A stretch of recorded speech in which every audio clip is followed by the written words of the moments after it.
This is a tactical AK. I believe it's the same one that I used for Abby's rifle. It might not be because there's a couple of them out there that are real similar, but this one is all black. And it's going to be Pitohui's KTR-09, the Krebs Custom. I got a bunch of stuff that was specifically for AKs, tactical AKs and stuff, like the dust cover with Picatinny rail, the Magpul stock. Some of the artwork shows some of the elements here, so this is specifically the one that the artwork is based off of, I believe. And a barrel extension and muzzle. I have the drum magazine over there. And it's broken down. Originally it was just going to be an airsoft, but I broke it down because literally after the first day, something slipped in the gearbox and it would only fire full auto. I could have fiddled with it, but once I broke it down, I was just like, may as well just convert this all to BlasterCore. I also want to try to make the little switch right here, because on the Krebs there's a switch right here. I think it's a safety. I'm not sure. But there's a switch right here. So I figured that'd be a good place to put the semi-full auto switch. I don't have a whole lot else to say. I'll say more when I have more work done. Okay, see you in a little bit. So this is my solution to make the safety ambidextrous, to get that little switch thing on the left side. I get left and right mixed up, sorry. So the little, I think it was nylon runner piece underneath that, I determined that I didn't really need any of the hardware underneath it. Since this is going to be electronic, I have it marked out on this side where I'll have one switch for fire and then another one for semi-full. And that'll be controlled by the arm here. Click, activate that, click, deactivate that, blah, blah, blah. So I didn't really need any of the internal stuff to work, so all I did was just file down a lot of the stuff that was sticking out, pulled out that extraneous hardware, and now I have this part that actually works. And I'll put in another piece of aluminum under here so that I can actually attach some sort of switch to this, some grippiness to move back and forth. And hopefully that works. Okay, so it kind of works. I secured this to that little flap that I showed you by M2s. These are freaking tiny. I'm thinking, well, at least I thought the leverage would be too much, and I thought I'd rip through those holes because there's basically nothing bolstering it. It's just the holes. If you can't see it, then it probably doesn't really make much sense. Anyway, the whole point is that it kind of works. It goes back and forth, selecting. And I don't know if you can hear it, but as it goes back and forth, the actual selector lever goes back and forth too, but there is a pretty substantial leverage requirement, so I'll have to keep working on it. Okay, so I ended up having to carve out a whole bunch more that I really wanted to, and it looks all right. No, it doesn't. It looks awful. It looks terrible, but it works. I mounted the switches in here, the one for the main power and for the semi-full, and that works. The problems that I was having with the switch travel, that seems to be no longer a problem because of the leverage that I can get off of the actual switch. 6mm Sintra screwed onto that little switch plate, and I'm still fully expecting those little tiny M2 screws are going to give out at any time. So this is the semi position, and that's the full auto because the AKs are backwards, and then that is the safe position. And you can see the subtle kind of went out the door when I carved a giant hole into the side of the grip. Anyway, but it works. I wonder if you can hear the clicking. And then this would be, listen for it. That's not it. That was it. So that's on. And that's in the full auto position. And then, anyway, I'm gonna keep going with the rest of this stuff, so. Okay, I just have to document this because I'm a freaking idiot. I got the entire gearbox all assembled with all the electronics and stuff. It's all wired up. I even heat shrunk it, and then I went to go put in the gear, and I realized that the hole that I'm supposed to mount the pin to is being blocked by the BlasterCore. So I got to take the whole damn thing apart. and move it, which means I got to rearrange all the guts because they're very strategically placed on the inside. So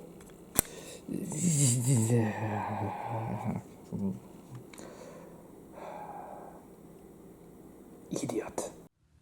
I forgot to record an intro to the P-90, so this just jumps in the middle. Sorry about that. First thing, I got a very stunning victory, like just now. Got the gearbox pulled out. I haven't really talked about this one at all. So this P-90, again, it's a Tokyo Marui. I got off of eBay for about $100 because it didn't work. And when I pulled it open, it looked like Home Slice had left it out in nature for an undetermined period of time, and everything had basically just fused together. All the gears didn't move, blah, blah, blah. It was a mess, which basically gave me permission to pull it apart and stuff like that and yank all the gears out so that I could put in a BlasterCore. For a really long time, like over a month, I was just sort of sitting on it. Anytime I had set time aside to work on the Llenn, I kind of procrastinated. I did other stuff. I cleaned my bathrooms. I rearranged my spice cabinets. Just for some reason, my brain didn't want to work on this. The thing that was really killing me was, how am I going to make the selector switch actually function? The switch kind of stood alone in there, and it was separate from all the other stuff. Usually there is some sort of selector that feeds into the gearbox that I can work with, but with the P-90, the only thing that's different is that on full auto mode, it actually goes further. So from that to that as your full auto mode. And I was like, how the hell am I going to incorporate that into the BlasterCore? So last night, I discovered that you could pull the selector knob off, and that pretty much opened up a whole mess of, what is there a big huge mess of? Like when you open a box of pasta and it goes all over the place, it did that. Anybody that's spilled a box of pasta, you know what I mean. So I got a whole bunch of snap action switches with the long plungers. This was the first attempt at one with the long levers on them. I cut a little corner out of it. The big question here was whether or not I could actually get that action from the 1 to the A to trigger the snap action switch. That thing. The short version is yes, I did. Okay, so I'm just going to try to show you. So that's the switch. And you can see that that area right there is barely enough to work with, let alone 2 in there, because that would have been nuts. I was only able to get to 1, so I can do the safe and full auto, and I'll just use the Llenn kill key for the power cutoff, which is fine with me. Can you see how very, very small of a travel that is? The construction of that switch and the install took me all day today. It's like 5 o'clock in the evening, and I've been working on this since like 7 this morning, trying to figure out how to actually get it in there and still have room for the trigger to maneuver. That's kind of where the victory comes in, because like I was able to get everything mounted and I didn't forget something, because once it's in, I'm not going to be able to get to those leads. Let's put the switch in here real quick. This is so awkward right now. Can you hear that? Put the trigger in. Okay, so now the trigger's in place. It doesn't impede on the switch.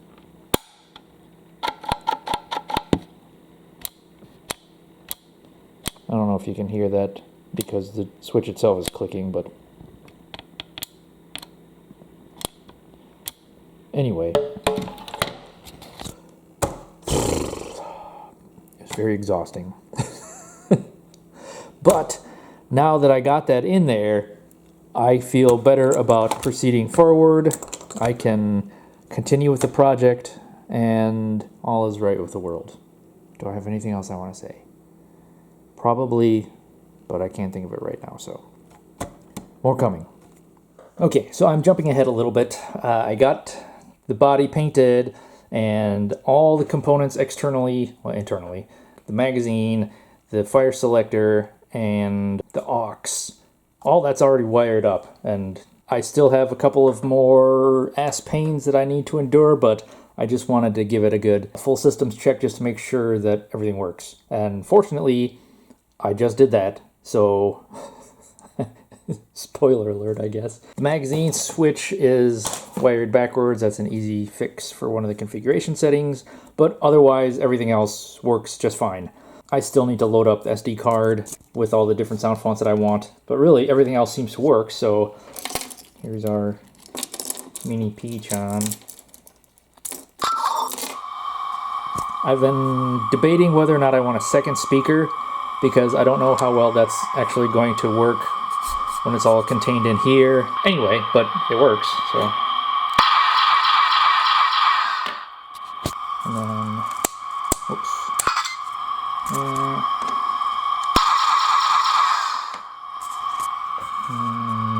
Aux.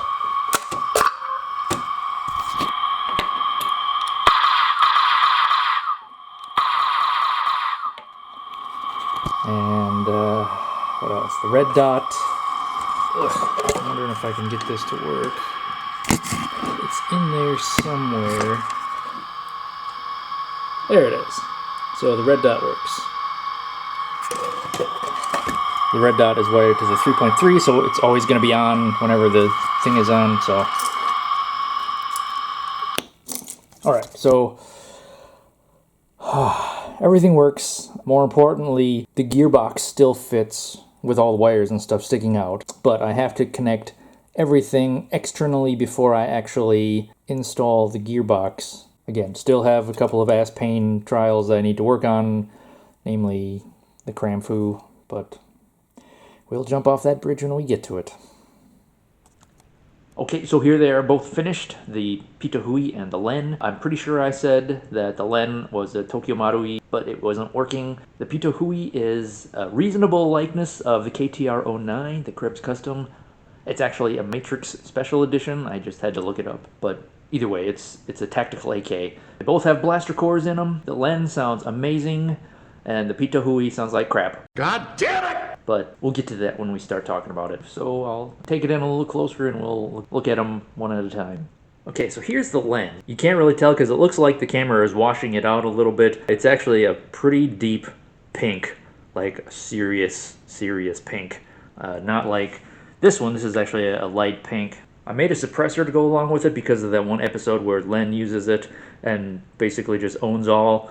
I found this. It's a lightsaber blade plug. It actually fit perfectly because this is what Lenn's suppressor looks like, the front of it. So that just happened to fit perfectly in there. The rest of it is just PVC, and it fits to the muzzle using the inner diameter as opposed to the outer diameter so that it doesn't actually scratch the paint or anything like that. So it just goes on like that. And there you go.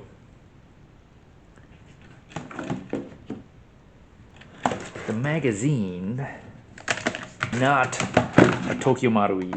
I don't remember what this was, but it was a pink magazine. I don't know if you can tell that this is pink because it's getting washed out. New camera, by the way.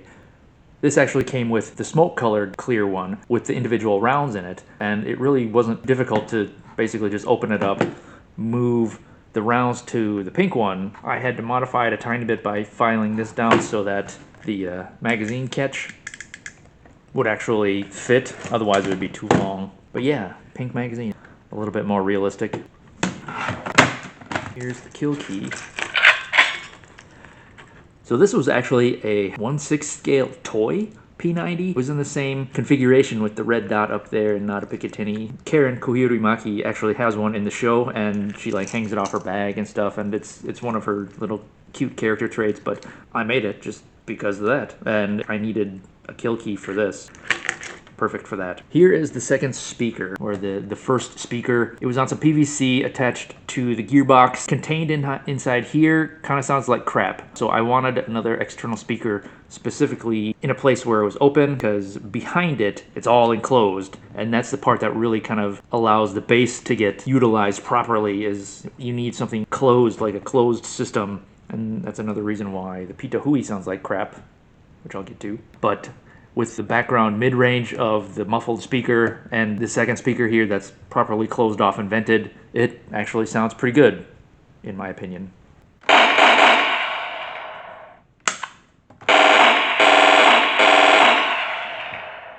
It sounds good to me. I don't know how well that's translating though. The aux is in the charging handle. I wanted a suppressed sound, and I used a one from Ellie's suppressed SMG, which fit perfectly.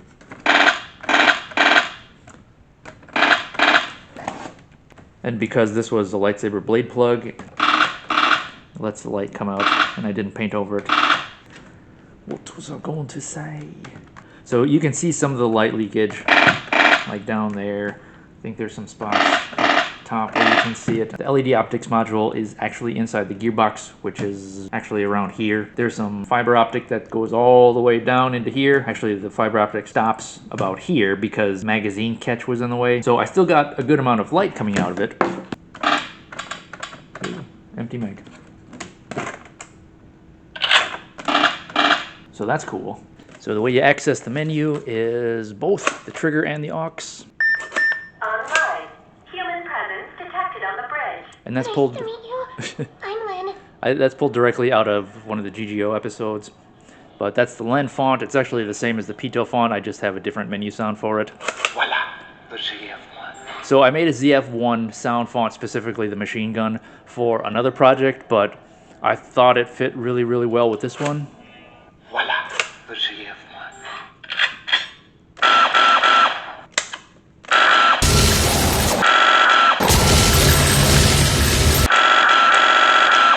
I think it's awesome. This is the second suppressed sound from the LESMG, the one that sounds like the Terminator gun. And I thought it just fit with the ZF1. Online. Human presence detected on the bridge. Voila, the ZF1. I never really thought the P-90 was a terribly conventional looking gun. I always felt it was like super sci-fi. I thought it would be cool to put in a whole bunch of sci-fi gun sounds. That's just me. Imperial blaster. Ready.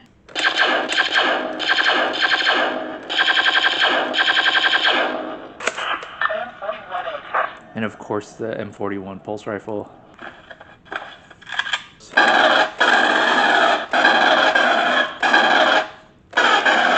That sounds so awesome. I pulled some of the songs from the show. Radio player.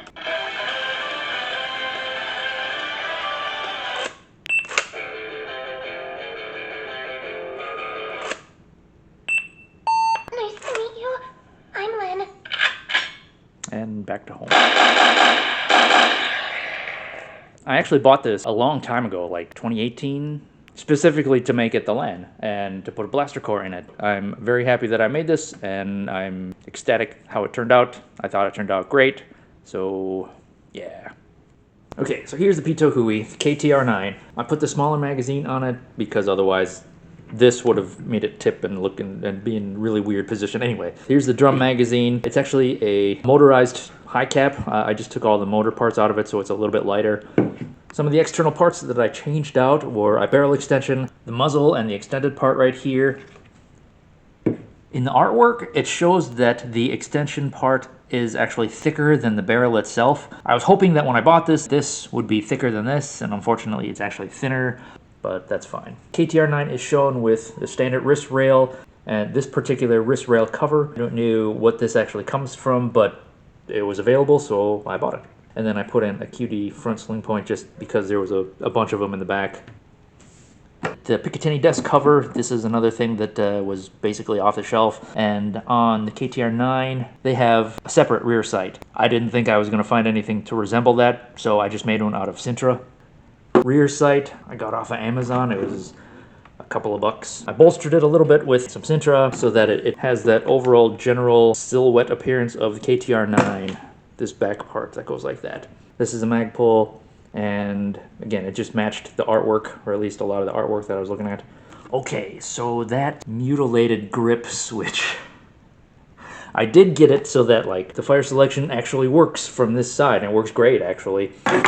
It flips the switch on this side too, but doggone it, it's so ugly. I thought there was going to be a better solution. I hoped that there would have been a better solution, but unfortunately, this is what I ended up with. So this is in safe, semi, full. I told you it sounds like crap. So yeah, this sounds pretty awful. it is pretty much all high end because there was nothing to seal off the back. The speaker is a 28mm inside the gearbox. With the AK platform in general, or at least this AK platform, everything is open. There's nothing to really seal it off from, you know, air escaping, because the air escapes everywhere, out the trigger, out the grip, out the back, everywhere. There's nothing to really contain all that bass to amplify it. So it sounds crappy. And that was just the trade-off. I was happy with the actual success of the Switch. I hate how it sounds.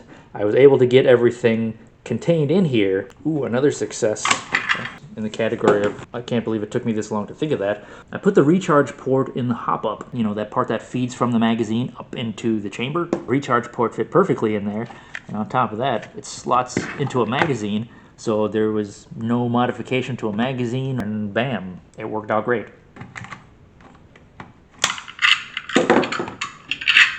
Anyway, I'm actually pretty happy with the way this turned out. I just don't like the way it sounds. I like the way... Don't talk when you're pulling the trigger, dummy. I like the way the amber looks. Muzzle flash in general is a little bit orangey, so that was another plus. Fiber optic, this is fiber optic again, goes all the way down and feeds into the LED optics module with no interruption, so it's pulling directly from that. Feeds through the hop-up chamber, past all the wires for the recharge port. All that worked out really, really well. It's just that it's all open and you can't, there's no bass off of this, so that's the trade-off. The Switch is basically unmodified. I left it a little bit flaccid so that the leverage requirement for the Switch is less. If I had tightened it down, then you really got to wrench that switch, but the way it is right now, it works just fine. I say that, and then I use my left hand, turning it around so I can use my dominant hand.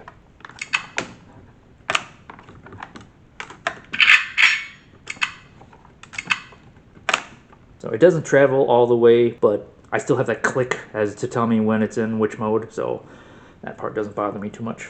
Otherwise, I'm happy that I have it. Anytime I could put a BlasterCore successfully into, like, anything, I'm pretty happy with it. And that is Pitohui's KTR-09. So first round of SAO stuff is done. I got a couple of other things that I want to make videos on. I've already put the shorts out for the Hecate 2 and the Silent Assassin, so those will be coming later. I got a whole bunch of other little things to go along with that. And I still got my Kagemitsu that I resurrected from 2015, I think. Longo time ago. So far, I'm happy with how everything is turning out. I say that having completed everything that I wanted to make, so naturally I'm happy about how everything turned out. But I digress. Anyway, that's my Pitohui KTR-09 and Llenn P-90. Hope you enjoyed it. And just blanked out. My mind completely went blank. It's stolid and sturdy. Solid and sturdy. I'm really kind of losing my train of thought here, so I'm just going to proceed. I'll probably edit that part out because I don't even care about it. I just said it for something to say. Dear camera, stop being shitty.